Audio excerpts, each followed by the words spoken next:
Good morning, ma'am. Yes, we are doing genetics today. Yes, ma'am. તમારું text book લઈ આવો NCERT pencil પણ સાથે રાખો લખવા માટે.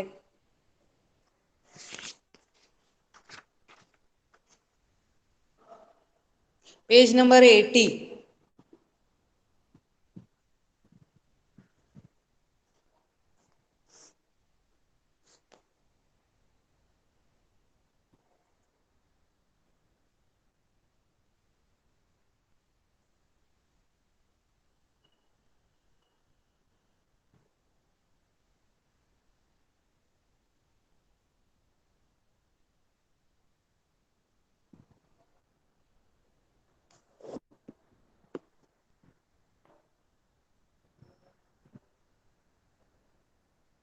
ઓકે, મળ્યું બધાને? હા મેમ મળી ગયું. Page number 8080. So last time we had done this dihybrid ratio. બરાબર, આખું મોટું પેજમાં ડ્રો કર્યું હતું પનેટ સ્ક્વેર, અને એમાં આ જે લાસ્ટ છે 9:3:3:1, this ratio we had got round yellow, round yes green, ma'am. wrinkled yellow, wrinkled green. અહીંયા સુધી લાસ્ટ ટાઈમ આપણે કર્યું હતું, બરાબર? So we are going to go yes ahead. Ma'am. હવે મારું વાત ધ્યાનથી સાંભળો. When Mendel had done the first experiment, monohybrid ratio, on the basis of that, he had concluded two laws, isn't it? He had made the law of dominance and law of segregation. So when he had done that experiment, he is coming to some conclusion. કોઈ experiment પૂરો થાય તો એના પરથી તમે કોઈક નિષ્કર્ષ પર આવો છો ને કે આ આમ જોયું, આ આમ છે એટલે આમ થયું.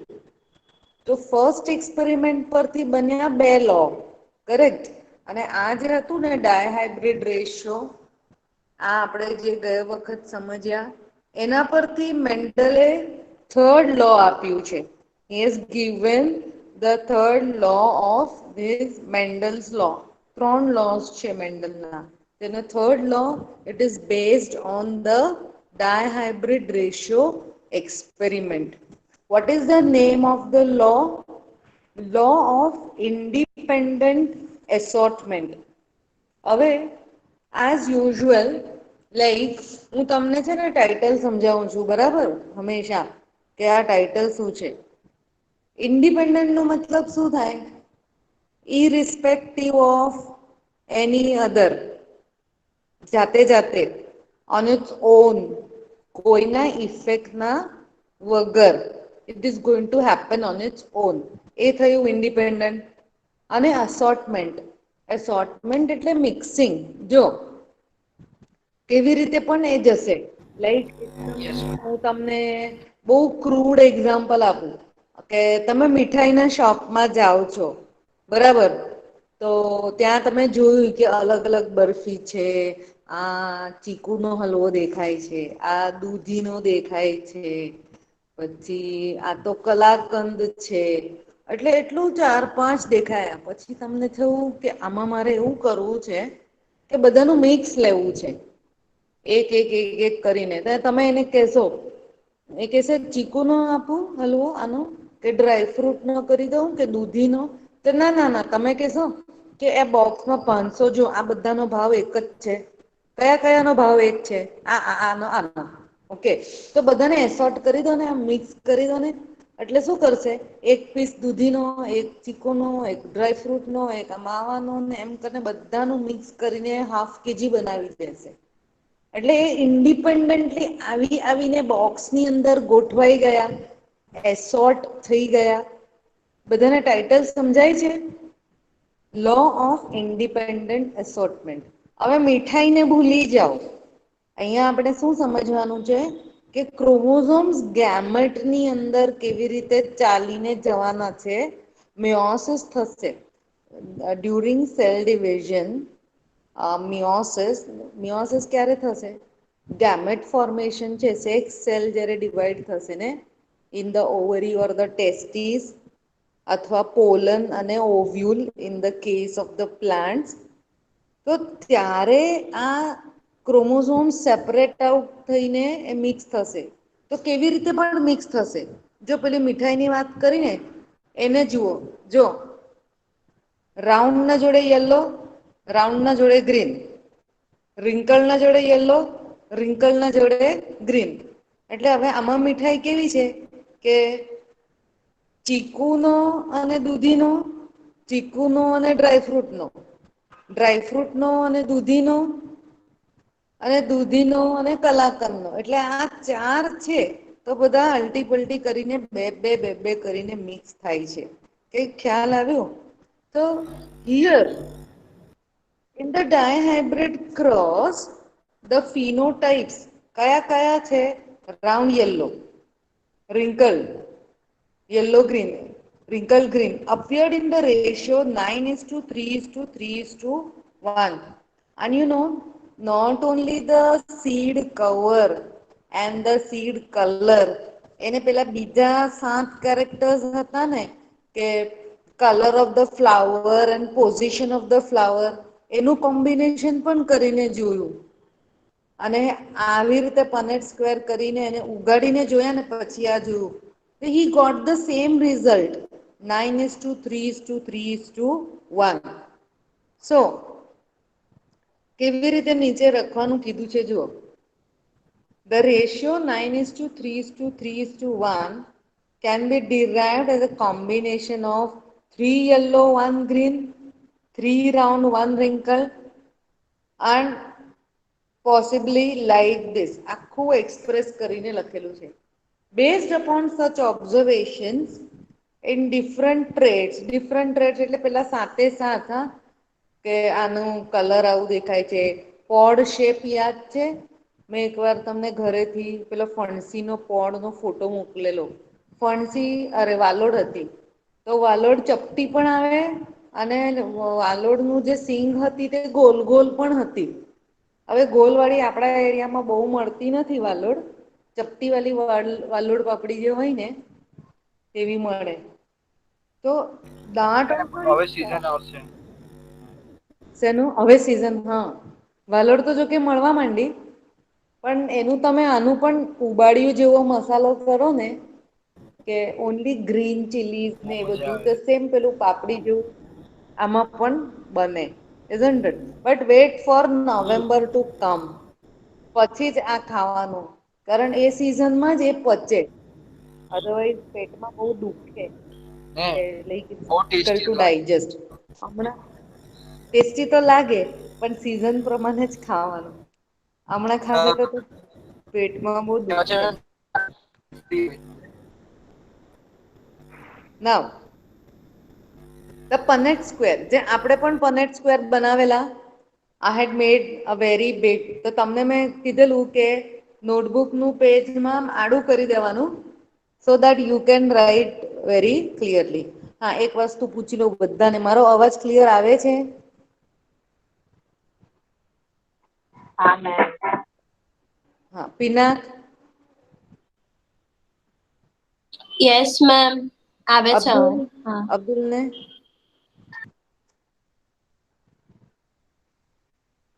અબ્દુલ છે ખરો ને? અને માધવ? ઓકે. કૃષભ? હા મેમ. હા, ચલો. હવે શું છે? Yes ma'am. આજે સેકન્ડ પેરેગ્રાફ પર પહોંચ્યા છે. હા, આગલા એમાં જે એક્સપેરિમેન્ટ હતું ને એનું આનું થોડું થિયરીનું આપ્યું છે. The Punnett square can be effectively use to understand the independent segregation. એટલે એ લોકોનું એવું કેવું છે કે રાઉન્ડ હોય, ગ્રીન હોય, યલો અને રિંકલ, આ કેરેક્ટર્સ છે ને, see the jeans are present on the DNA. તો એ પોતાની રીતે એ કટ કરીને કોઈ સેગમેન્ટ પર કરીને બીજા નેક્સ્ટ જનરેશન એટલે ગેમેટ્સ જ્યારે બનશે ને કે પોલન ગ્રેન અને ઓવ્યુલ્સ, ત્યારે એ ક્રોમેઝોમના ક્રોમેટિડ છૂટા પડે, પેલો જે એક્સ હોય ક્રોમોઝોમનો તેમ છૂટા પડી જાય એટલે ક્રોમેટિડ. મેં તમને પેલા આમ બોલપેન લઈને કીધું હતું કે બે બોલપેન આમ આડી મૂકી દો તો એક ક્રોમોઝોમ બની જાય. હવે બોલપેનને છૂટી છૂટી કરી નાખો, બરાબર, તો શું થશે? એક બોલપેન એટલે એક chromatid. This chromatid is going to enter a gamete કે પોલન ગ્રેન કે ઓવ્યુલ ની અંદર એ એન્ટર કરશે. તો આ એ મેમ યલો કલરનું જે છે, હા પણ પ્રિયંકા મેમ એ કરશે ને, ઓકે. તો એમને મુર્તુઝાને કે પ્રિયંકા મેમને મેસેજ કરે.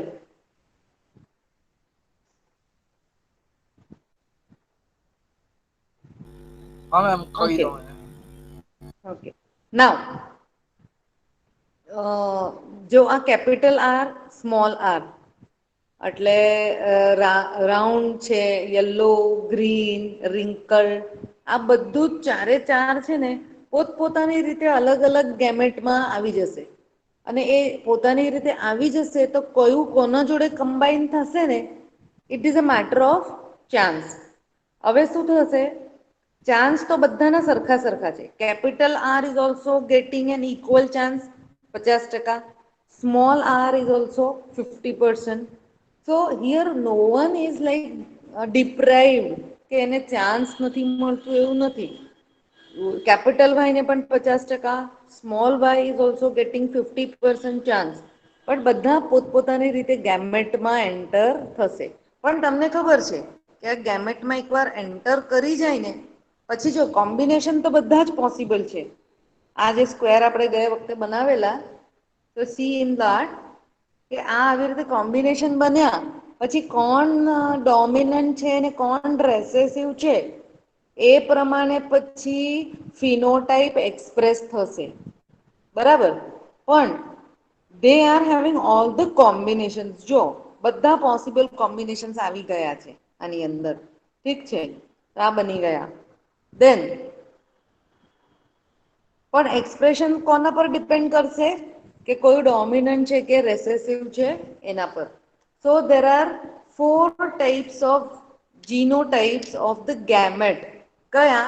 આ આપણે જે રો અને કોલમ મેલ અને ફિમેલ માટે પેરન્ટની લખેલી ને, કઈ? જો આ તમારે યાદ કરીને આ જ લખવી પડશે. હા, capital R Y, capital R Y, પછી small R Y, small R, capital Y, small R, capital Y, અને કેપિટલ આર, સ્મોલ વાય, બંને સ્મોલ. આ ગેમેટ્સ બનશે. અને વચ્ચેના જે આ 16 સ્ક્વેર છે એ આપણે જાતે હાથથી ભરેલા હતા એ કરીને. તો હવે તમારે એક્ઝામની અંદર પણ આ જો પનેટ સ્ક્વેર તમે બનાવો છો and you are writing down, તો મેં જેવી રીતે તમને આ ક્રોસમાં ઉપર નીચે ચેક કરીને પેલો બ્લોક ભરવાનું શીખવાડેલું ને એ રીતે તમારે ભરવાનું. એટલે આ જે આખું પનેટ સ્ક્વેર એક્ઝામની અંદર તમારે ગોખીને જવાની જરૂર નથી. તમે જાતે પનેટ સ્ક્વેર એ કરી શકશો. પણ હા, એટલું યાદ રાખજો કે જે આડું અને ઊભું મેલ અને ફિમેલ સ્ટાર્ટિંગ જે છે ને એમાં ભૂલ નહીં કરવાની, નહીં તો બધી જ ભૂલ પડી જાય. ઓકે, હવે so each is having 25% of the total gametes produced. Okay, ચાર પ્રકારના ગેમેટ્સ નું બતાવ્યું છે. Capital R Y, capital R small Y, small R capital Y, બંને સ્મોલ. એટલે ચારે ચારની પોસિબિલિટી 25% છે.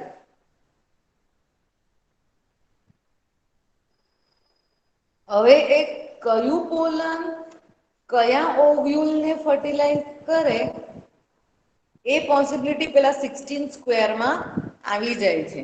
and you are getting so many genotype, ચાર જીનોટાઈપ પોસિબલ છે અને એ 9:3:3:1 ના રેશિયોમાં આવી જાય છે. જો genotype found in F1, F2, કયા કયા છે જીનોટાઈપ તે આપણે આ ચાર લખ્યા તે, અને એમનું એક્સપેક્ટેડ ફિનોટાઈપ કયું છે. પેલામાં કેવું થશે, આ સ્ક્વેરની અંદર જુઓ જીનોટાઈપ તો બહુ બધા આવશે, કારણ જુઓ બધા જ જ્યારે કેપિટલ આર હોય ને કેપિટલ વાય હોય ત્યારે રાઉન્ડ યલો છે, પણ બીજા વાળો જુઓ જેટલા પણ રાઉન્ડ યલો છે બધામાં 4 કેપિટલ આવે છે. જે લોકોનું ફિનોટાઈપ રાઉન્ડ યલો છે તો શું જીનોટાઈપ બધા જ ડોમિનન્ટ વાળા આવે? આ છેલ્લો પોઈન્ટ नो હું मैम, એક્સપ્લેન કરું. हाइब्रिड भी आते हैं, हाइब्रिड भी आ હા, सकते બધા हैं। કોઈ પણ કોમ્બિનેશન આવી શકે છે. એક જ મિનિટ આપણે આ થોડું આવી રીતે જોઈ લઈએ છે.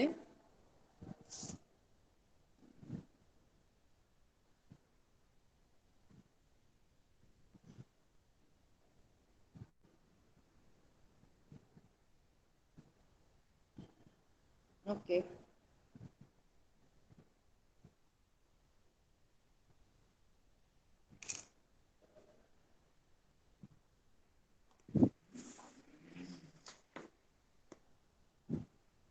Okay.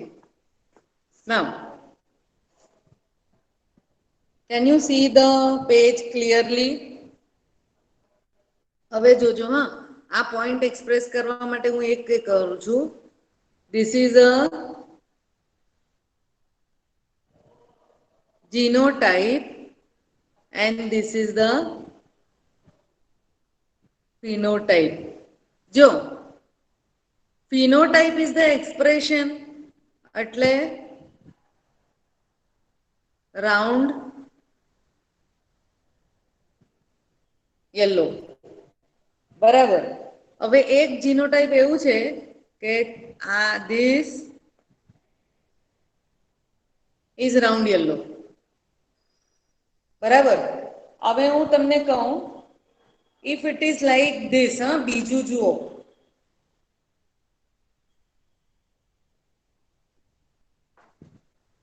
જીનોટાઈપ હેઝ ચેન્જ, આનું ફિનોટાઈપ શું આવશે Abdul?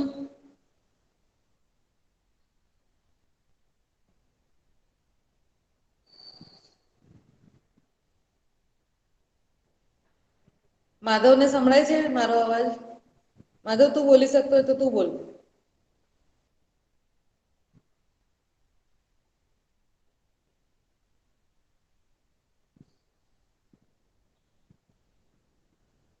Rishabh, can you hear મી?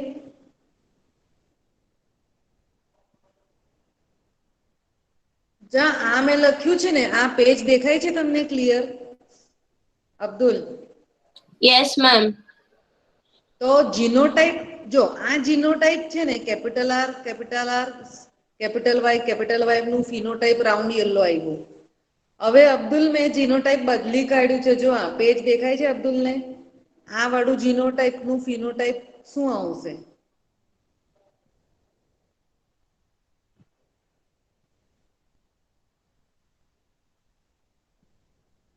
હવે જો હું મોઢેથી બોલું છું, તું તારા પેજમાં લખી લે. Capital R, small R, capital Y, small Y. લખી લીધું? હવે બોલ, હવે મને કે. તને જો પેજ દેખાતું નહીં હોય તો મેં બોલીને તને કીધું છે જીનોટાઈપ. આન્સર આપ. Round yellow, yes. પિનાકને પેજ દેખાય છે? Yes, ma'am. દેખાય છે. હા, ચલો. કૃષક,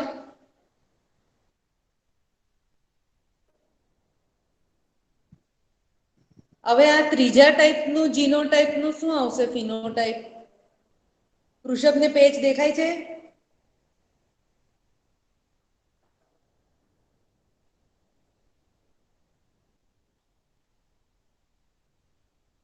કૃષક છે ખરો?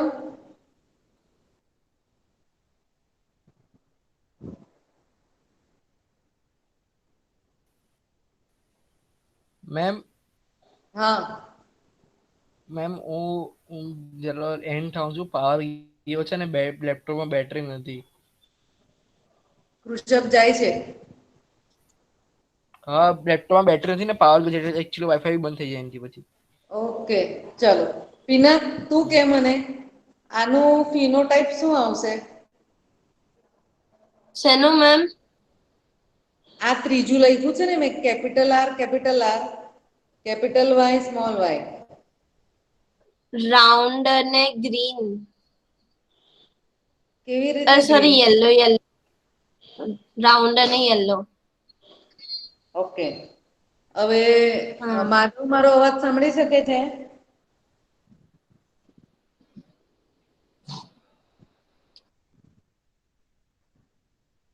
હવે આમાં બીજું કયું પોસિબલ છે? હવે તમે આમાં જુઓ capital R small R capital Y Madhav તને જવાબ આપવાનું પોસિબલ છે? અવાજ આવે છે?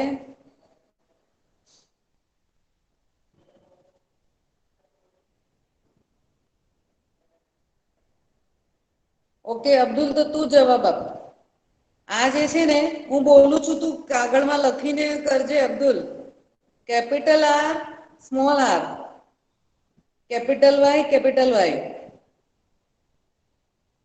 શું છે જીનોટાઈપ?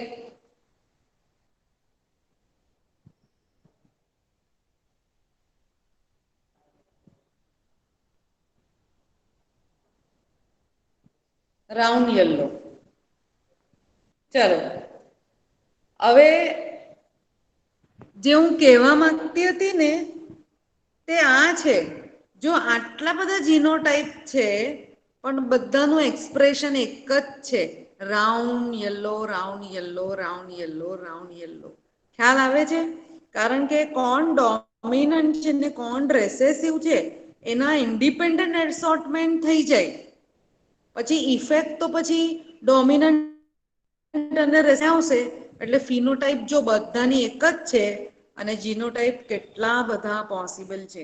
આ ટેક્સ્ટબુકની જે છેલ્લી લાઈન છે ને એ મારે સમજાવવી હતી એટલે આ કર્યું મેં ઠીક છે.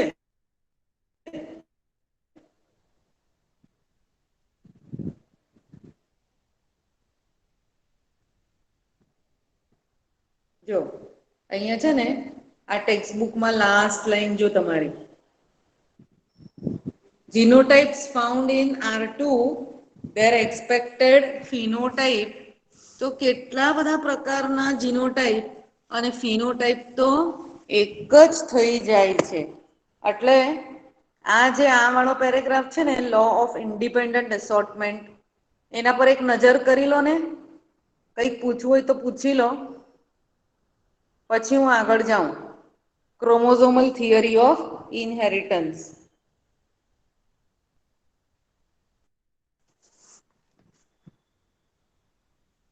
No, ma'am, no doubt.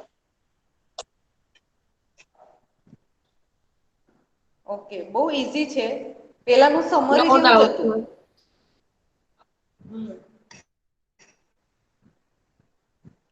હવે અહીંયા આ મેન્ટલનું બધું પતી જાય છે and now the story is regarding એનું ડિસ્કવરી કે હુ આર ધ પીપલ કે એનું વર્ક શોધી કાઢ્યું ને એ બધું છે. Mendel published his work on inheritance in 1865 અને જોજો લગભગ 35 વર્ષ પછી એનું શોધાયું છે રીડિસ્કવર થયું. Take a pencil in your hand હું તમને પોઈન્ટ્સ પણ માર્ક કરાવી દઉં કે why Mendel's work remained unknown for a very long time. કેમ લોકોએ મતલબ એટલી લેટ કરી દીધું એનું વર્ક શોધવા માટે કેમ એમને નહી ખબર પડી. ઓકે એટલે આ 5 પોઈન્ટ તમે લખજો એક્ઝામમાં અને એના પછી પેલા જે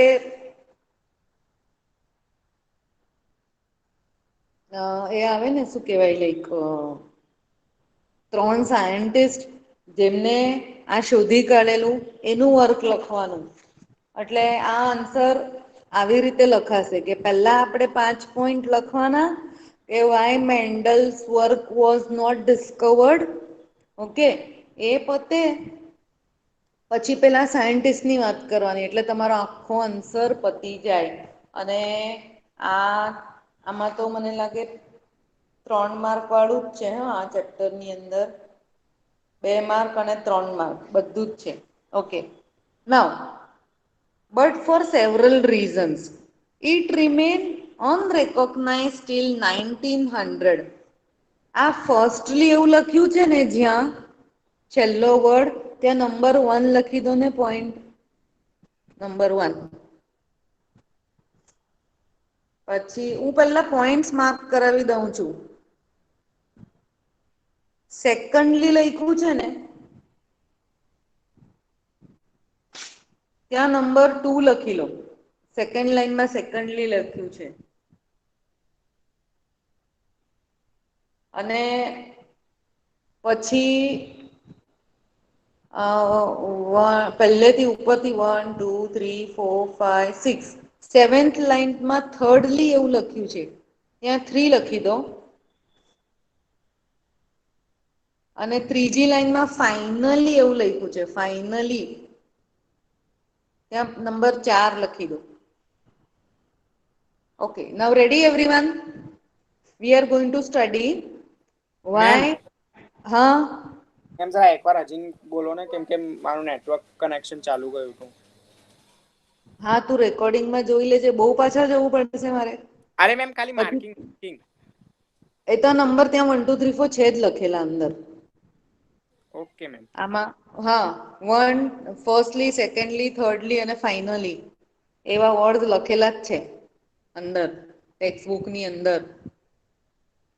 હવે શું, જો હવે પહેલો પોઈન્ટ હું સમજાવું છું. પેલું ફર્સ્ટલી જો અહીંયા મળ્યું ફર્સ્ટ, જો આ વર્ડ દેખાયો ફર્સ્ટલી લખ્યું છે તે? Yes ma'am. એમાં નંબર એમાં નંબર 1 લખી દે. ચલો પહેલો પોઈન્ટ સમજાવું છું. Firstly, communication was not easy in those days and his work could not be widely publicized. એટલે પહેલું કારણ એવું હતું કે એ જમાનામાં like people couldn't talk with each other very easily, કે પેલું લેટર લખી લખીને કરતા હતા. એટલે કોઈ એક કન્ટ્રીની અંદર એક યુનિવર્સિટીમાં કોઈ રિસર્ચ પર્સન કામ કરતું હોય તો એ લેટર લખીને બીજાને કોન્ટેક્ટ કરે ને પોતાની વાત સમજાવે કે પઈ પેલું કોન્ફરન્સ થાય ત્યારે જ મળવાનું થાય. એટલે travelling was also not easy. આમ ઘડીક ઘડીકમાં આજે કેવું આપણે ઓલ ઓવર ધ વર્લ્ડ જઈએ છીએ. તમે બધાથી કોન્ટેક્ટમાં ઇન્ટરનેટથી રહો છો.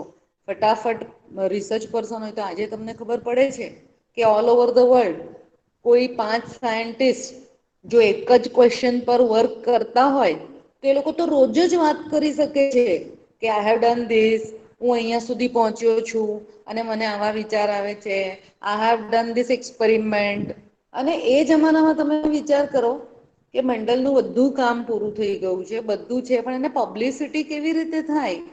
કેવી રીતે આખા દુનિયાના લોકોને સમજાવી શકાય કે જણાવી શકાય? Have you got the first point right? આવી રીતે આ ફર્સ્ટ પોઈન્ટ છે. ઓકે, અબ્દુલ, હવે સેકન્ડલી એવું લખ્યું છે ને સેકન્ડ લાઈનમાં ત્યાં નંબર 2 લખ. Yes ma'am. ઓકે, હવે એ સેકન્ડલીમાં એવું છે, હિઝ કન્સેપ્ટ ઓફ જીન્સ, એટલે મેન્ડલ એને ફેક્ટર્સ ફેક્ટર્સ એવું બોલતા હતા. As a stable and discrete units that control the expression of traits of the pair of alleles which did not blend was not accepted. એટલે એ જે ફેક્ટર્સની વાત કરતા હતા ને કે આ ફેક્ટર્સ હોય છે કે જે કેરેક્ટરને કંટ્રોલ કરે છે, તે એ જમાનામાં કન્ટેમ્પરરીઝ એટલે એના પોતાના ટાઈમના જે લોકો હોય તે કન્ટેમ્પરરી કહેવાય. તમે જે પોતાના સમકાલીન છો એક જ સમયના તો યુ આર કન્ટેમ્પરરીઝ. તો બીજા સાયન્ટિસ્ટ હતા ને એ લોકોએ એની વાત માની નહીં હતી. તે ડીડ નોટ, કારણ કે એ જો હજી તો સેલ જોયો નથી, એની અંદરના જીન્સને પણ જોયા નથી અને મેન્ડલ 40 વર્ષ પહેલા જ આ બધી વાત કરી જાય છે. તો લોકોને એવું લાગે કે આવું કંઈક ફેક્ટર કરીને આવે સેલની અંદર અને સેલ પણ જોયો નથી. તો આ કેરેક્ટરને કેવી રીતે કંટ્રોલ કરે? એટલે આ સેકન્ડ રીઝન થયું કે Mendel did not get publicity. જો અબ્દુલ ત્યાં થર્ડલી લખ્યું છે તે મળ્યો વર્ડ? Yes ma'am. થર્ડલી ત્યાં નંબર 3 લખી દે. હવે મેન્ડલે શું કર્યું હતું કે બાયોલોજીની અંદર બહુ બધું મેથેમેટિક્સ વાપરી કાઢ્યું, ટેબલ અને એટલે આ તો કેવું હતું, આમ તમે જુઓ ને તો બાયોલોજીની અંદર ઇંગ્લિશ લિટરેચરની જેમ વર્ડ્સ વર્ડ્સ વર્ડ્સ એટલે લખી લખીને એક્સપ્લેનેશન બહુ આવે. તો એ જમાનામાં મેન્ડલે શું કર્યું છે કે બહુ બધા ટેબલ્સ બનાવ્યા, મોટા મોટા રોઝ કોલમ, પછી આ ફર્સ્ટ પેરેન્ટ જનરેશન, આ સેકન્ડ જનરેશન, આ થર્ડ જનરેશન, જેટલું હોય છે બધું આવ્યું હતું ટેબલના ફોર્મમાં. તમે જો એક જ નજરથી કેટલી બધી વસ્તુ ખબર પડી જાય છે. એ જે પનેટ સ્ક્વેર અને જે ક્રોસ કરીને બધું લખે ને એનું તમે પેરેગ્રાફમાં પણ લખી જ શકો છો કે this is the parent, the parent, one parent is like this, another parent is like this, the cross is carried out between them, પછી the young ones in the next generation they would be having this અને આ આના જોડે combine કરે. તો તમે જો વર્ડ્સમાં આખું લખો તો થિયરી પણ બની જ શકે છે. અને મેન્ડલે કેવું કરેલું કે એક જ પેજની અંદર પેરેન્ટ્સ એ લોકોનું ક્રોસ, આ સેકન્ડ જનરેશન, આ થર્ડ જનરેશન, એટલું કોમ્પેક્ટ એમાં આવી જાય. અને તે વખતે લોકોને આ બહુ નવું હતું કે આ મેથેમેટિક્સ આવી ગયું બાયોલોજીની અંદર અને આ આવી રીતે ટેબલ શું બનાવ્યા છે. તો પીપલ કુડન્ટ એક્સેપ્ટ ઇટ અને એમને સમજ પણ નહીં પડતી હતી કે પહેલી વાત તો લે આ બધું કોણ આવી રીતે આને એક્સેપ્ટ કરે. 40 વર્ષ પછી લોકોએ એક્સેપ્ટ કરેલું. પછી ફાઈનલી એવું લખ્યું છે ને અબ્દુલ, ત્યાં નંબર 4 લખી લે. હવે મેન્ડલે શું કર્યું હતું કે જે ફેક્ટર્સ છે એટલે આજના જમાનાના genes, he could not provide any physical proof.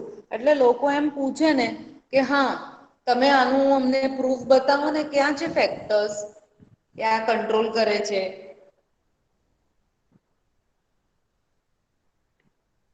તો એવું કઈ એ બતાવી નહીં શક્યા કે જો આ આવું આવું છે.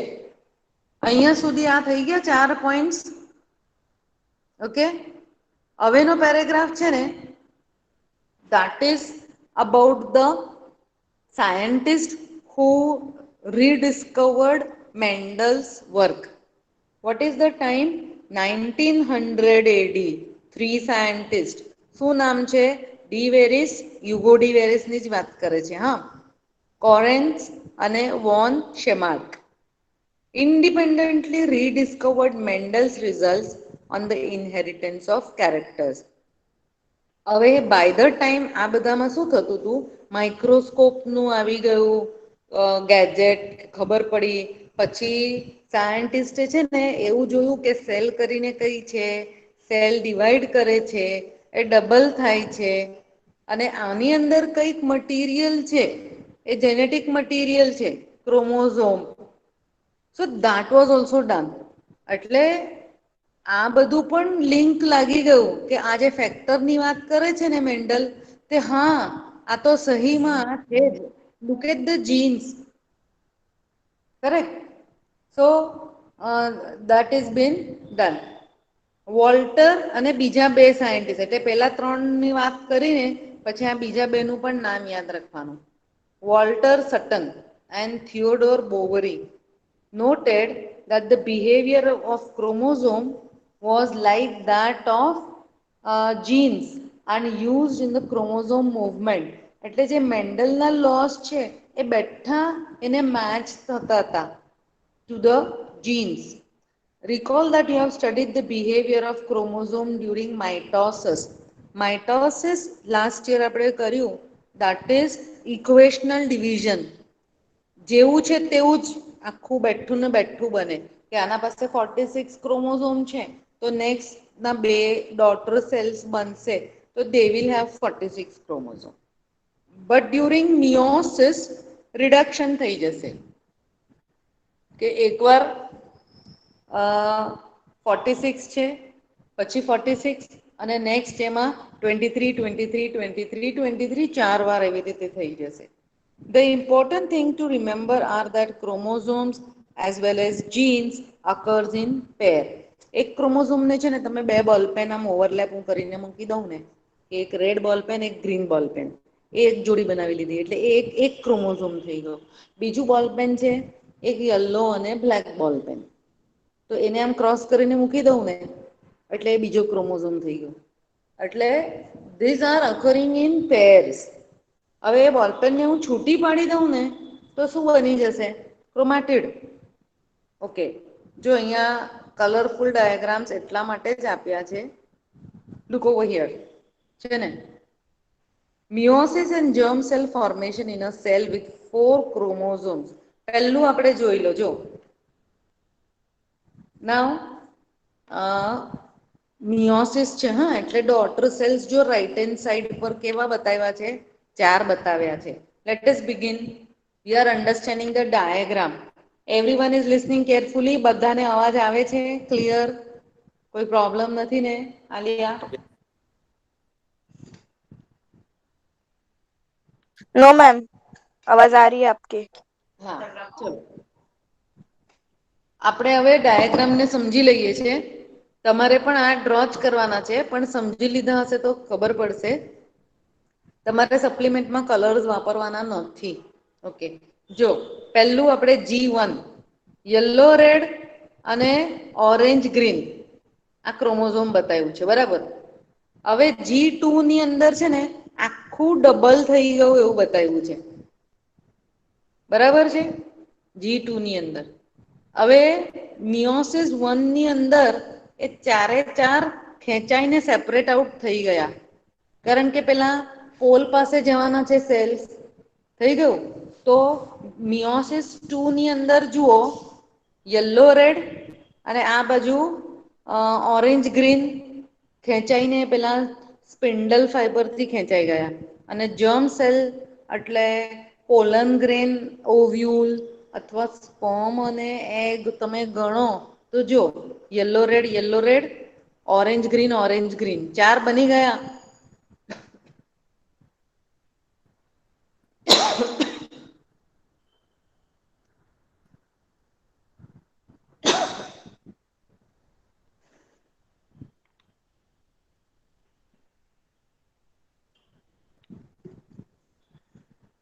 હવે આ કોલમ આવી ગયું છે જો પાછળ આ પેજ પર. Comparison between the behaviour of chromosome અને જીન્સ. અને છેલ્લી લાઈનમાં એવું લખ્યું છે જો, can you tell which of this column is chromosome અને વિચ ઇઝ અ જીન? તમારી પેન્સિલ લઈ લો, હું તમને લખાવું છું. ઓકે, જ્યાં એ લખ્યું છે ને લેફ્ટ હેન્ડ સાઈડ પર એ, ત્યાં લખી લો જીન્સ. GENES.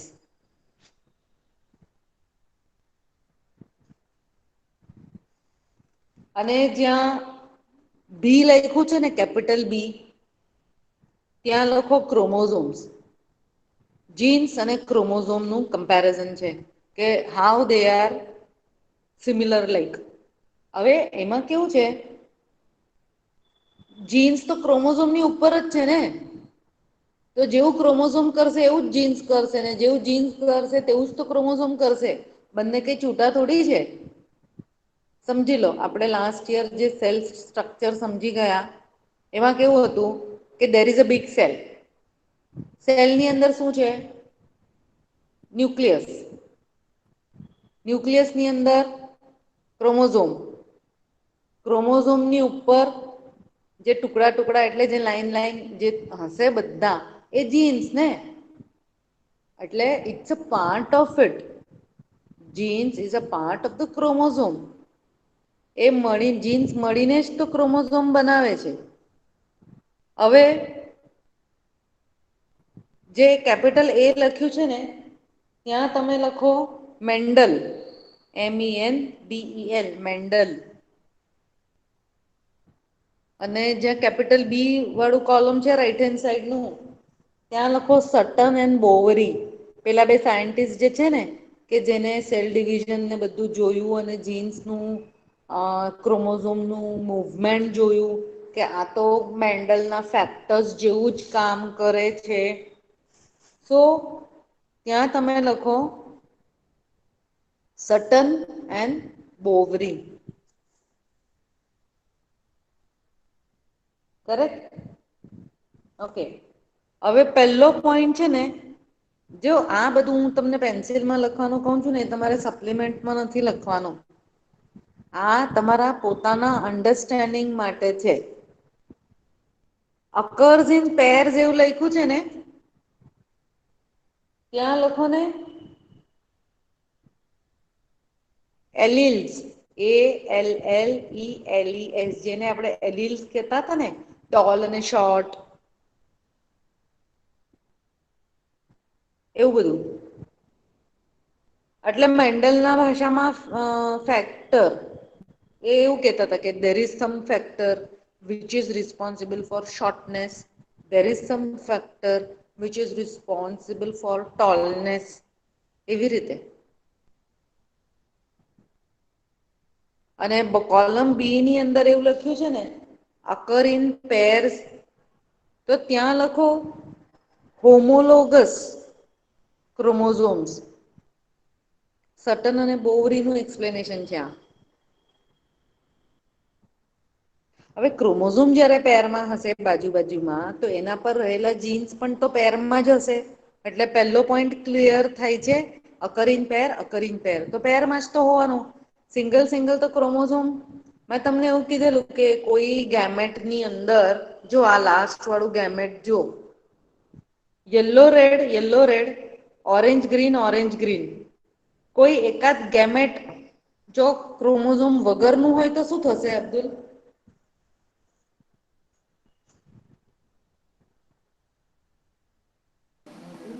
હા મેમ, ગેમેટ શું મેમ? આ જે જર્મ સેલ બતાવ્યું છે ને આ ડાયાગ્રામમાં છેલ્લું, yellow red, orange green, orange green. Yes ma'am. હા, તો એ લોકો એમ કે છે કે બધા પેરમાં હોય કારણ કે જો આ કોલમમાં પહેલું કેવું લખ્યું છે અકર ઇન પેર. યસ તો મેમ. હવે આ પેર હતી તે છૂટી પડીને એક ગેમેટમાં જતી રહી. હવે જો એ પેરમાં હોય ને આમ આવી રીતે છૂટી ઇન્ડિપેન્ડન્ટ અસોર્ટમેન્ટ નહીં થાય તો શું થશે? આ યલો રેડ કોઈ એક બેવ જણ એક જ ગેમેટમાં જતા રહ્યા. તો એક ગેમેટ તો ખાલી પડી જશે ને? Yes ma'am. યલો રેડ વગરનું તો એ ડિફેક્ટિવ એગ અથવા ડિફેક્ટિવ સ્પર્મ અથવા ડિફેક્ટિવ પોલન ગ્રેન કહેવાય. અને એવું જો ફર્ટિલાઈઝ થાય તો એ યંગ વન પણ ડિઝીઝ લઈને કે ભયાનક જેનેટિક ડિફેક્ટ લઈને જન્મે છે. બરાબર ને? એન્ડ યસ હેન આમાં શું છે જો પહેલો પોઈન્ટ મેં હમણાં એક્સપ્લેન કરવા એ અને બી ની અંદર કે પેરમાં તો હોવું જરૂરી જ છે. પણ જ્યારે જર્મ સેલ્સ બનશે ત્યારે બધી પેર છૂટી પડીને ઇન્ડિપેન્ડન્ટ અસોર્ટમેન્ટ મેન્ડલે કીધું હતું કે જ્યારે જર્મ સેલ્સ બને છે ત્યારે બધા છૂટા પેલું મીઠાઈના ડબ્બાનું મેં કીધેલું તેમ કે ઘરે જઈને પછી મીઠાઈનો ડબ્બો મને તો ચીકુનો જ હલવો ભાવે. એક જણે ચીકુનો હલવો એટલે છૂટું પડી ગયું. દૂધીનો જ હું તો ઉચકીશ એટલે બીજા દૂધીનો હલવો લઈ લીધો. બધાનું બે પીસ મૂકેલા હતા. તો હજી એક વ્યક્તિ આવ્યું, હા હું પણ દૂધીનો જ હલવાનું પીસ લઈશ એટલે એ એક જણ લઈ ગયો. પછી એકે તો કલાકંદ ઉચકી લીધો. એટલે આવી રીતે બધા આ ક્રોમોઝોમ્સ છૂટા પડી ગયા. ઓકે. હવે સેકન્ડ જે કમ્પેરિઝન છે ને કોલમમાં એ અને બીમાં તે જુઓ. Segregation at the time of gamete formation એટલે જર્મ સેલ્સ એટલે સેક્સ સેલ્સ જ્યારે બને છે તો ત્યારે એ લોકો એ રીતે છૂટા પડે છે કે બધાને એક મળી જાય. એટલે જો આ મીઠાઈનો ડબ્બો આપણે લઈને આવ્યા બરાબર તો 8 જણ કે 10 જણ છે બધા એક વાટકી લઈને આવ્યા. ચીકુના હલવાના 2 પીસ, દૂધીના હલવાના 2 પીસ, 2 કલાકંદ છે અને 2 ડ્રાયફ્રૂટ હલવાનું છે. તો આ જે જર્મ સેલ્સ બની ગયા કે શું કહેશું આપણે સ્પોમ અથવા પોલન તો બધા એક વાટકી લઈને આવ્યા. તો એક વાટકીની અંદર એક ચીકુનો હલવો મૂક્યો, બીજા જણે વાટકી આગળ કરી તો એની અંદર બોલ તને કયું જોઈએ છે? તો એ જે કહેશે તે દૂધીનો કે ડ્રાયફ્રૂટનો એક જ પીસ મૂકશે. કોઈ જો એમ કહેશે ને કે મને એક દૂધીનો મૂકી આપો કટકો આનો અને એક ડ્રાયફ્રૂટનું પીસ આપી દો, તો આવી રીતે એક વાટકીની અંદર બે અપાશે નહીં. આજે લાસ્ટ ડાયાગ્રામ આપ્યો છે ને, યલો રેડ ઓરેન્જ ગ્રીન એ હું તમને સમજાવું છું કે એક વાટકી તમે લીધી તો કોઈ વ્યક્તિ કહેશે કે મને તો આની અંદર છે ને તો બે પીસ આપી દો. તો કોઈ જો 8 કે 10 પીસ લાવ્યા છે તો 10 જણ છે તો 10 જણને એક જ પીસ આવશે. તો કોઈ એમ કહેશે કે મને બે મળશે તો એક જણની વાટકી ખાલી રહી જશે. એવું થવાનું તો જર્મ સેલ્સ ફોલ્ટી બનેલા છે. એગ કેવા બન્યા છે? એ વુમનની અંદર ફોલ્ટી વિધાઉટ ધ ક્રોમોઝોમ. કંઈક મગજમાં જાય છે? ઓકે. અને રાઈટ હેન્ડ સાઈડ નું જુઓ, બી ની અંદર segregated gamete formation only one of each pair is transmitted. એટલે એ વાટકીની અંદર એ ગેમેટની અંદર એક જ મીઠાઈનો પીસ આવવો જોઈએ. બે બે મૂકવાની નથી, એ તો કોઈની વાટકી ખાલી રહી જશે. હવે ત્રીજો પોઈન્ટ જુઓ, independent pair segregate independently of each other. હવે જે તમે 10 વાટકી મૂકી દીધી તો કોઈ વાટકીની અંદર ડ્રાયફ્રૂટ હલવો જશે, કોઈ વાટકીની અંદર દૂધીનો જશે, કોઈ વાટકીની અંદર ચીકુનો જશે. તો they are moving in the cells independently of each other and not affecting or influencing each other. Like પેલું જે પન્નેટ સ્ક્વેર બનાવ્યા તો કેપિટલ આર કોઈ સેલમાં જશે, કોઈ સેલમાં ગેમેટમાં એટલે સ્મોલ આર જશે, કોઈમાં કેપિટલ વાય જશે, કોઈમાં સ્મોલ વાય જશે. તો એકબીજાને અસર કરતા નથી. આ મિનિંગ થાય છે. અને can you tell which of this column is chromosome અને વિચ ઓફ ધ જીન? એ તો મેં શરૂઆતમાં જ તમને કહી દીધું કે એ વાળું જે છે ને કોલમ તે જીન છે ને બી વાળું ક્રોમોઝોમ છે. અહીંયા સુધી સમજાયું? આગળ સમજાવું એ પહેલા જરા તમારા પોતાની ટેક્સ્ટબુકમાં વાંચી લો.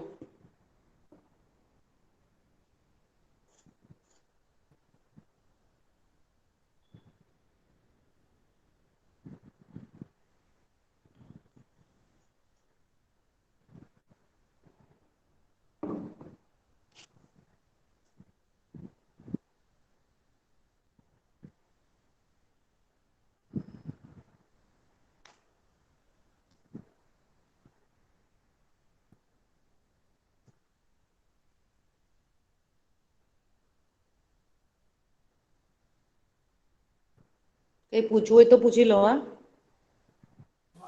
નો મેમ, નો ડાઉટ્સ. નો મેમ, નો ડાઉટ. મને લાગે આ દૂધી અને ચીકોનો હલવો કીધું ને એટલે જ બધાને જલ્દી સમજ પડી ગઈ છે. મેમ સમજ બી પડી આવી ગયું.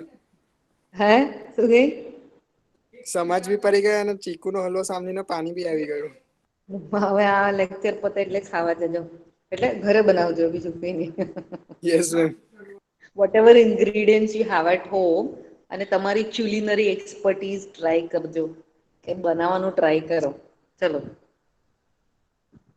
કઈ નહીં તો પછી લાડુ તો ઘરે ઇન્ગ્રેડિયન્ટ હશે, એમાંથી બની જ જશે છેલ્લે. Yes ma'am. Yes. Okay. Abdul अभी अभी तो ईद गई, खाया नहीं तूने हलवा? भाई मिठाई का कोई फेस्टिवल नहीं होता, कभी भी चलती है वो. नहीं, पॉसिबली ईद पे खाते ही है ना अपने, फिर क्यों नहीं खाया तुमने? ને ખાધું હશે પણ પાછું ખાવું હશે. कम पड़ता है ईद पे भी कम पड़ता है. हमारे वहाँ अभी तक पड़ा है बोल वाला ईद का। दूधी का है, बर्फी है, लड्डू है, बेसन का है, बहुत सारा हलवा है। खराब हो गया होगा, खराब हो नहीं जाएगा। नहीं नहीं, हो गया, खराब नहीं हुए बेटा। हो गया मावा હવે देख આવામાં खाली बनाया हो ना तो फिर पे ना भूख लग गई अभी मत खाना। बे फ्रीजर में थे स्टूपिड्स, पता है मेरे को हलवे कब तो खराब कोरोना होते हैं। वायरस लग गया फ्रीजर में ना, ठंडे में ही लगता है कोरोना वायरस। पर आलिया तू बनाया तो मैं टेस्ट नहीं करूंगा. नहीं मैंने नहीं बनाया, हम लोग को बाहर से लाते हैं। हाँ तो बराबर है, नहीं तो अभी तक घर जल गया होता। पॉइंट છે. ચલો, ઓકે, બરાબર. હવે એના પછીનું છે આ જે પેલા ડાયાગ્રામ છે ને એનું થોડું અહીંયા લખેલું છે. ડ્યુરિંગ એનાફેઝ ઓફ મિયોસિસ 1 આવ્યું એનાફેઝ ઓફ મિયોસિસ 1 એટલે 1, 2 અને 3 થર્ડ જે ડાયાગ્રામ છે તેની વાત કરી છે. Okay, two chromosomes pairs can align at the metaphase plate એટલે in the equatorial of the cell. To understand this, compare the chromosomes of 4 different colors in the right and left column. તો possibility 1 છે કે orange અને green is સેગ્રીગેટિંગ together. જો orange અને green છેલ્લે સુધી 4 cells બન્યા ને ત્યાં સુધી ઓરેન્જ અને ગ્રીન સાથે રહ્યા અને યલો રેડ સાથે રહ્યા છે. ઓકે, આ એક પોસિબિલિટી છે. ઓકે, કે દે આર રિમેનિંગ ટુગેધર. હવે બીજી પણ પોસિબિલિટી આ લોકોએ અહીંયા કીધી છે કે ઇઝ ઇટ પોસિબલ કે આમાં મિક્સ મેચ થઈ શકે. પોસિબિલિટી 1 જો અહીંયા લેફ્ટ હેન્ડ સાઈડનું છે ને એમાં આ આપણે જોઈએ. One long orange and short green, long yellow and short red at the same pole. Same એમાં સેગ્રીગેટ આ લેફ્ટ હેન્ડ સાઈડનું આપણે ચેક કર્યું છે. એટલે આગળના ડાયાગ્રામ જોવાની જરૂર નથી, આ નીચે પણ એ લોકોએ ડાયાગ્રામ કરીને આપેલા જ છે. આને આપણે જોઈએ છે પહેલા. સેમ પોલ, છૂટા પડી ગયા ઓરેન્જ ગ્રીન રેડ યલો, છેલ્લે સુધી એવું ને એવું રહ્યું. આની અંદર મિક્સ થતા તો બતાવ્યા નહીં. One long orange red yellow green, yes mix થતા બતાવ્યા છે. કેવી રીતે તે જુઓ જરા. લેફ્ટ હેન્ડ સાઈડના એમાં ઓરેન્જ ગ્રીન છે તો રાઈટ હેન્ડ સાઈડમાં ઓરેન્જના જોડે રેડ છે. ચેન્જ જોયું કે આ પણ તો એક પોસિબિલિટી છે ને. બધાને આ ડાયાગ્રામમાં ફરક સમજ પડી છે કે લેફ્ટ અને રાઈટ. Yes ma'am. અને પેલું રેડ યલો રેડ હતું તો યલો ગ્રીન થઈ ગયું. પણ છેલ્લે સુધી એ લોકો પછી પેલા આમ છૂટા પડીને જાય છે.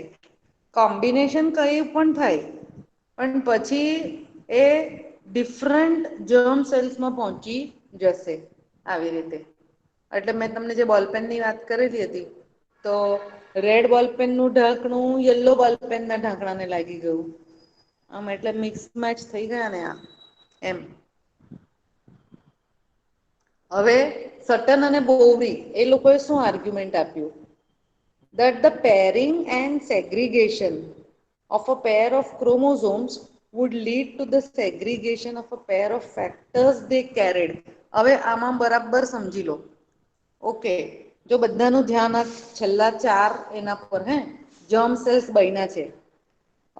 એકદમ ધ્યાનથી સાંભળો મારી વાત. અહીંયા કોમ્બિનેશન છે ઓરેન્જ અને ગ્રીનનું લેફ્ટ હેન્ડ સાઈડ પર, ને રાઈટ હેન્ડ સાઈડ પર છે ઓરેન્જ અને રેડનું કોમ્બિનેશન. હવે જે ઇન્ફોર્મેશન ઓરેન્જ પર છે અને જે ગ્રીન પર છે અને રેડ પર છે એ બધું અલગ ઇન્ફોર્મેશન છે. કરેક્ટ. હવે તમે સમજી લો ઓરેન્જ પર ઇન્ફોર્મેશન છે ફેર સ્કિન. બધાને ફોલો થાય છે ને હું શું બોલું છું તે? Yes ma'am. આ જે ઓરેન્જ કલર આપ્યો છે તે ફેર સ્કિન માટે છે. આ તો હું હાઇપોથેટિકલ એક લઉં છું એક્ઝામ્પલ. અને જે ગ્રીન કલર છે ને એ બ્રાઉન આઈઝ માટે છે. ઓકે, હવે રાઈટ હેન્ડ સાઈડમાં જે રેડ આપ્યું છે ને એ છે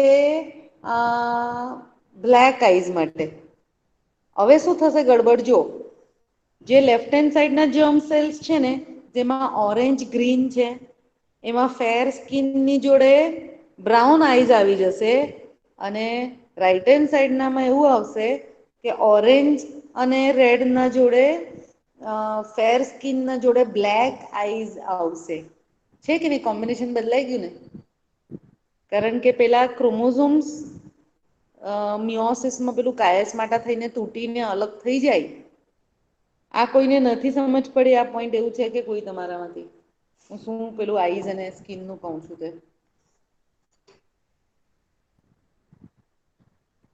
नो मैम समझ पड़ गई. એટલે આ સટન અને બોરી એમ જ કહેતા હતા કે જ્યારે એ લોકો આપસમાં કટ થઈને છૂટા પડીને ચારે ચારમાં અલગ જશે તે એટલા બધા અલગ કોમ્બિનેશન લઈને જશે. એવી રીતે આ યલો કલર જે છે કે નહીં બતાવેલો ક્રોમોઝોમનો એ ડાર્ક સ્કીન પણ હોઈ શકે. એટલે ડાર્ક સ્કીન ના જોડે બ્રાઉન આઈઝ અને ડાર્ક સ્કીન ના જોડે બ્લેક આઈઝ એવું બી કોમ્બિનેશન. તો કેટલી બધી રીતે આ ક્રોમોઝોમ છૂટા પડી ગયા એવું એક્સપ્લેનેશન સટન અને બોવરી એ આપ્યું. સો દાટ ઇઝ મેચિંગ વિથ મેન્ડલ્સ લોઝ. થયું એટલે જો તમે કેવું થઈ ગયું આમાં કે મેન્ડલે બધું જ કરી દીધું પણ પ્રૂફ સટન અને બોવરી એ આપ્યું. એટલે પ્રૂફ વગર તો દુનિયા સ્વીકારે નહીં. એન્ડ હેન્સ આફ્ટર 35 યર્સ આ લોકોના મહેનતથી દુનિયાની સામે આવી ગયું. આ વસ્તુ મેન્ડલની પ્રૂફ સાથે. અને હવે પ્રૂફ આપી દીધું અને આટલું સરસ રીતે સમજાવ્યું ને એટલે પછી મેન્ડલના પ્રિન્સિપલ્સને ક્રોમોઝોમલ થિયરી ઓફ ઇન્હેરિટન્સનું એક્સપ્લેનેશન સહિત એક્સેપ્ટ કર્યું આખી દુનિયાએ અને he was like accepted as father of genetics. Is that clear?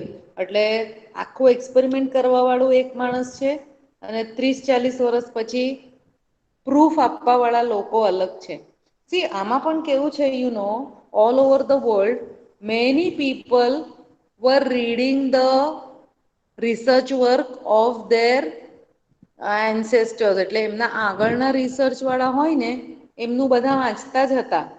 અને એમાં આ લોકોને કેવું થયું કે મેન્ડલનું થિયરીઝ હાથમાં લાગી અને વાંચવાનો ટ્રાય કર્યો અને બાય ચાન્સ આ સેલની અંદરના ક્રોમોઝોમને બધું પણ જોવા મળ્યું અને એનું ફિટ થઈ ગયું પઝલ કે આ આવું છે.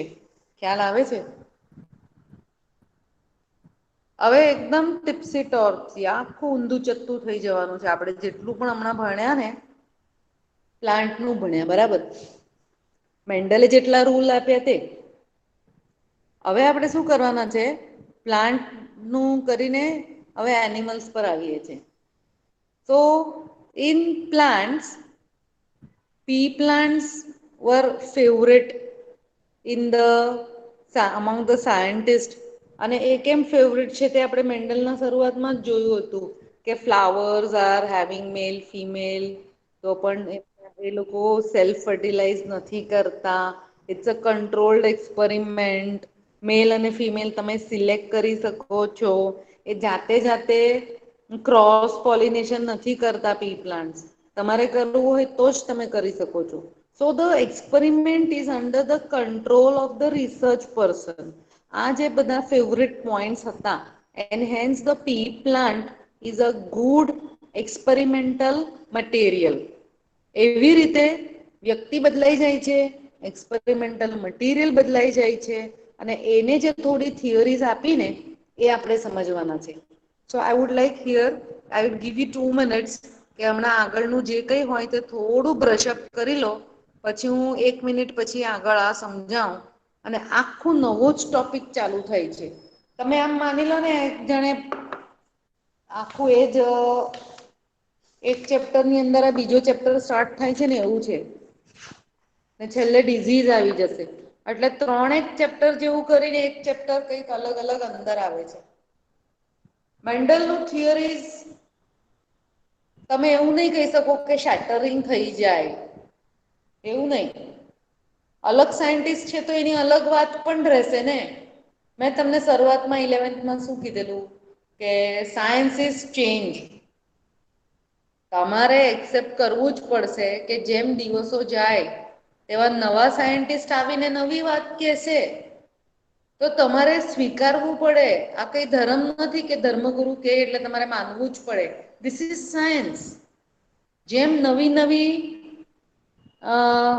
લાઈક રિસર્ચ આવશે તો નવી વસ્તુ તમારે એક્સેપ્ટ કરવી જ પડે. Change. Science is change. 1 minute આપું, તેમાં આગળનું બધું પોર્શન જોઈ લો ને જરા.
ઓકે, કોઈને કઈ પૂછવું છે?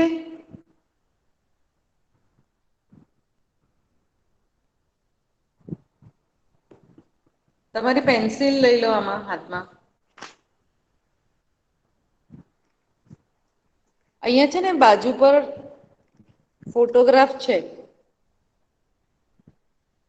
આ ઇન્સેક્ટનું નામ છે Drosophila મેલાનોગાસ્ટર.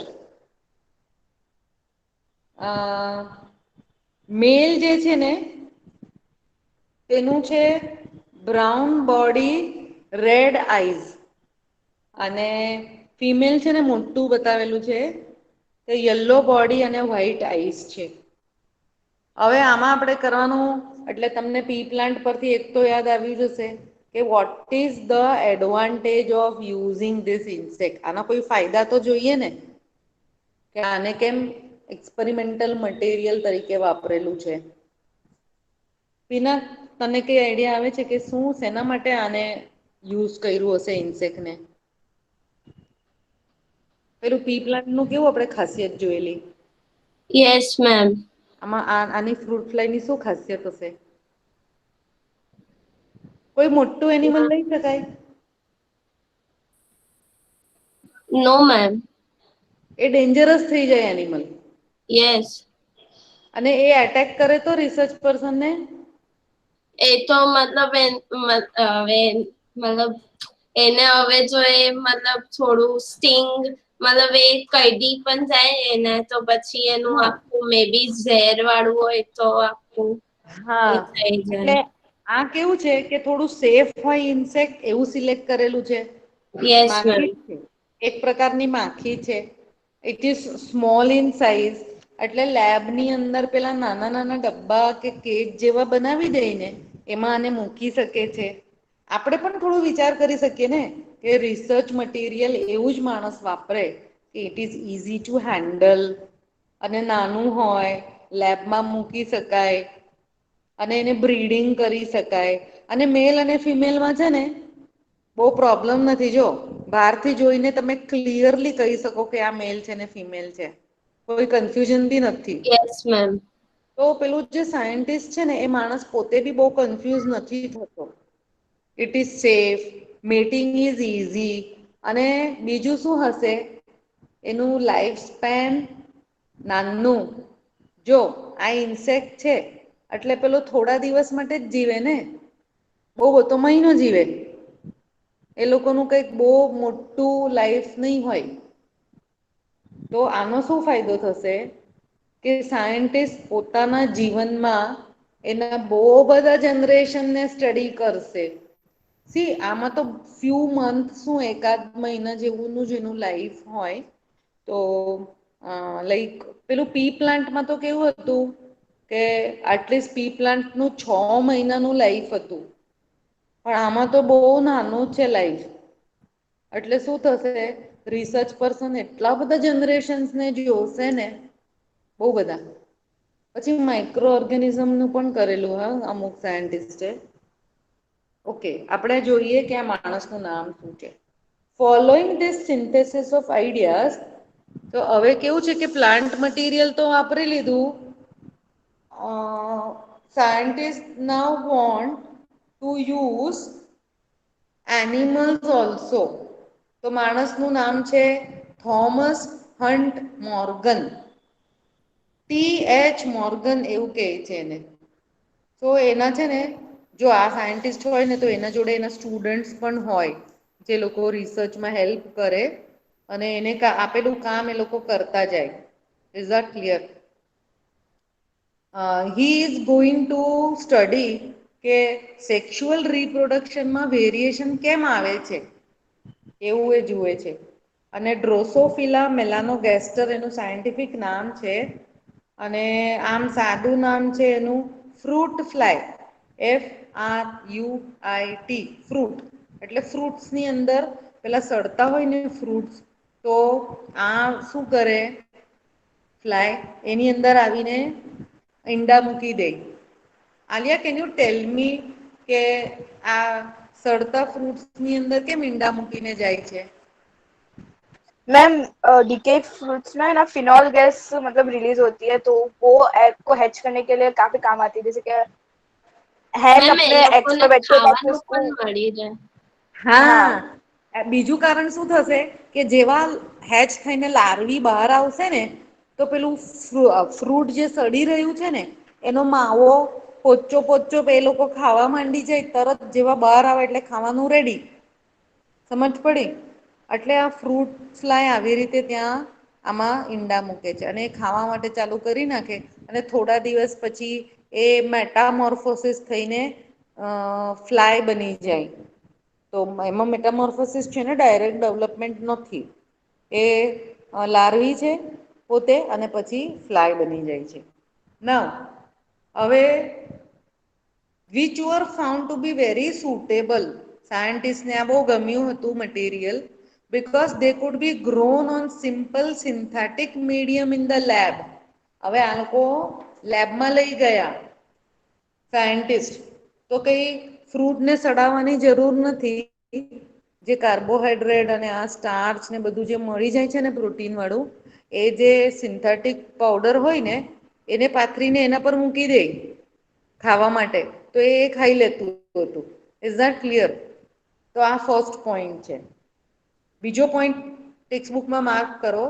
They complete their life cycle in 2 weeks. કેટલું છે? 15 દિવસમાં તો લાઈફ પૂરી. એટલે પહેલા અઠવાડિયામાં મોટું થાય, મેચ્યોરિટી આવે, મીટિંગ કરે, ઈંડા મૂકે, 15 દિવસમાં ઘરડું ને મરી જાય, વાત પૂરી. સો 1 મહિનામાં 2 જનરેશન, 2 મહિનામાં 4 જનરેશન.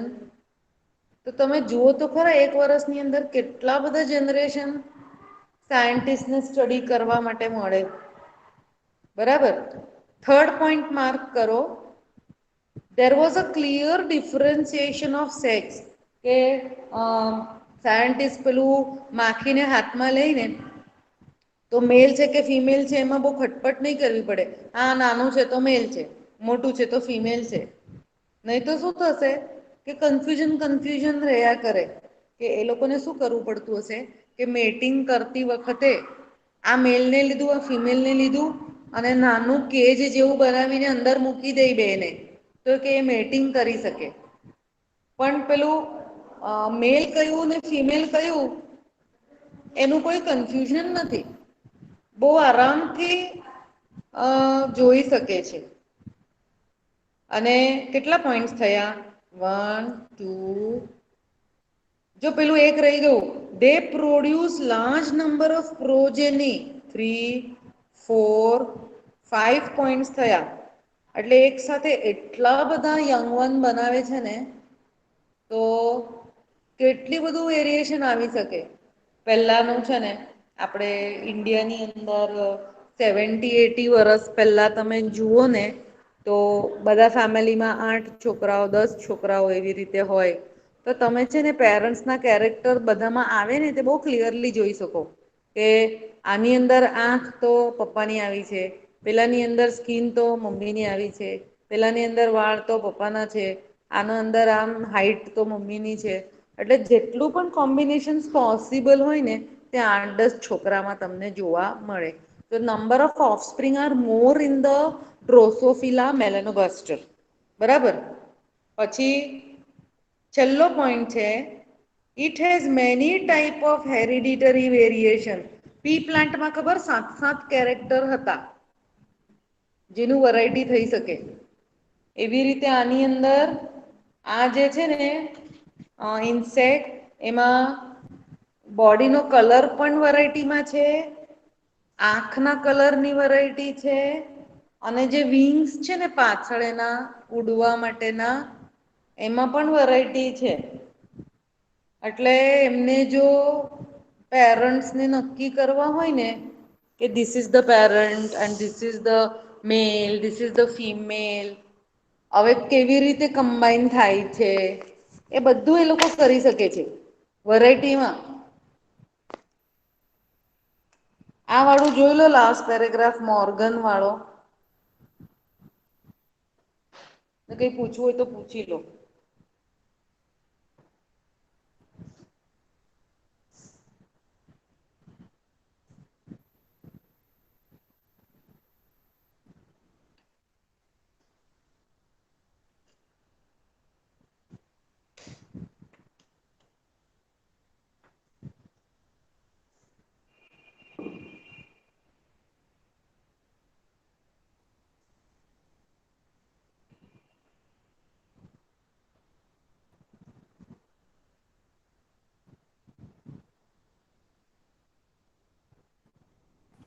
નો ડાઉટ મેમ. એકદમ ક્લિયર. અને હવે યસ મેમ. આગળનું આ છે ને એ એટલી મજા આવશે ને આ સમજવામાં, કારણ મેન્ડલ ના કરતા આની અંદર જે રીતેનું કોમ્બિનેશન છે ને, જો મેન્ડલનું પણ સાચું તો ખરું જ, એ રીતે આપણામાં જે ડિઝીઝીસ છે ને એક જનરેશનમાં બીજા જનરેશનમાં કેવી રીતે પહોંચે છે ને, એનું તમે ટ્રેકિંગ કરી શકો છો. એ વાત છે. અને આમાં જેમ મોર્ગને કર્યું ને, તો નવા કોમ્બિનેશન્સ કેવી રીતે બને છે ને, તો એને શું કર્યું કે એનિમલ્સને તો લેવા જ પડે, તમે પ્લાન્ટ પર એક્સપેરિમેન્ટ કરીને પછી આમાં અપ્લાય કરવાનું ટ્રાય હ્યુમન જેનેટિક્સ. એકચ્યુઅલી આપણે છેલ્લે હ્યુમન જેનેટિક્સ ભણવું છે ને, તો આવા ઓર્ગેનિઝમ પછી તમે આને લેવું પડે લાઈક, અને છેલ્લે છે ને આ બધું કર્યા પછી એકચુઅલ હ્યુમન જેનેટિક્સમાં કેવી રીતે ભણે છે ને, એનો આપણે એક અંદાજો તો આપણે લેવાના છે. આ ટેક્સ્ટ બુકમાં આપણા સિલેબસમાં છે કે આફ્ટર ઓલ આપણને આ બધું ભણ્યા પછી ઇન્ટરેસ્ટ એવો છે કે ડિઝીઝ, માણસને રોગ થાય તો લાઈક તમારે બચવું છે ને, આપણું આ બધું મહેનત શેના માટે છે કે ડિઝીઝને ઓળખવાના છે, ડિઝીઝને કંટ્રોલ કરવાના છે. અને આ જેનેટિક્સનું કરવું છે ને, તો એમાં એવું છે કે ખબર પડી ગઈ છે કે જેવા પેરેન્ટ્સ છે એવા છોકરાઓ આવશે. તો can you take a judgement કે ગ્રેન્ડ પેરેન્ટ્સમાં આવું છે, પેરેન્ટ્સમાં આવું છે, તો નેક્સ્ટ જનરેશનમાં આવું આવશે. They want to study all this. આપણે પેલો ડિઝીઝ વાળો ચેપ્ટર કરેલો ને, એમાં ડિઝીઝ કેવા હતા કે બહારથી કઈ બોડીમાં એન્ટર થાય છે, બેક્ટેરિયા, ફંજાઈ, વાયરસ, ગંદુ ફૂડ છે, કોન્ટામિનેટેડ વોટર, બરાબર.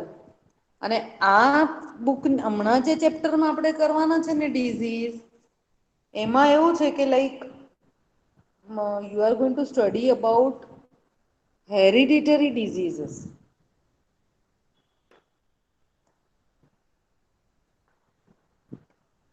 આમાં કંઈક તમારે જોવું છે, પૂછવું છે કંઈ?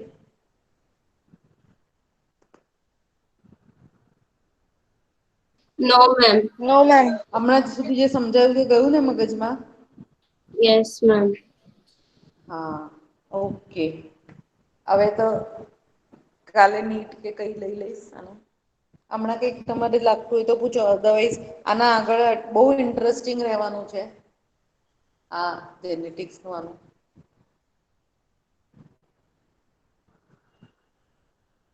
તમારું ટેસ્ટનું કંઈ કોઈને ક્વેરી હોય તો પૂછી લો. ના મેમ. અબ્દુલે ma'am.